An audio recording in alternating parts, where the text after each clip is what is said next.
ప్రాథమిక వైద్య ఆరోగ్య కేంద్రాల ద్వారా సాధారణ ప్రసవాలను పెంచాలని జిల్లా కలెక్టర్ బి చంద్రశేఖర్ అన్నారు.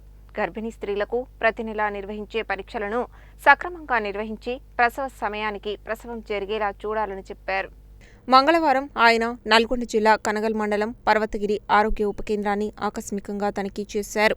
ఆరోగ్య ఉప కేంద్రంలోని రిజిస్టర్లను, మందుల స్టాక్, స్టోర్, మరుగుదొడ్లు పరిశీలించిన అనంతరం మాట్లాడుతూ అన్ని ప్రాథమిక వైద్య ఆరోగ్య కేంద్రాలు, ఉప కేంద్రాలలో అన్ని రికార్డులను సరిగ్గా నిర్వహించాలని, మందుల స్టాక్ రిజిస్టర్ను అప్డేట్ చేయాలని, గర్భిణీ స్త్రీలకు ప్రతి నెల నిర్వహించే పరీక్షలను సక్రమంగా నిర్వహించి ప్రసవ సమయానికి ప్రసవం జరిగేలా చూడాలని చెప్పారు. ప్రభుత్వ ప్రాథమిక వైద్య కేంద్రాలలో సాధారణ ప్రసవాలను పెంచాలని, పేద ప్రజలకు మరిన్ని మెరుగైన వైద్య సేవలు అందించాలని ఆయన చెప్పారు. ఈ సందర్భంగా జిల్లా కలెక్టర్ ఆసుపత్రిలోని మరుగుదొడ్లు తనిఖీ చేశారు. మందుల స్టాక్ రిజిస్టర్ను పరిశీలించిన సందర్భంగా ఆయా మందుల వివరాలను, వాటి అందుబాటును అడిగి తెలుసుకున్నారు. కాగా ఆరోగ్య ఉప కేంద్రం భవనంపై పెచ్చులు ఊడుతున్నాయని, మరమ్మతులు చేయించాలని జిల్లా వైద్య ఆరోగ్య శాఖ అధికారి డాక్టర్ పుట్ల శ్రీనివాస్ జిల్లా కలెక్టర్ దృష్టికి తీసుకురాగా ప్రతిపాదనలు పంపించాలని చెప్పారు.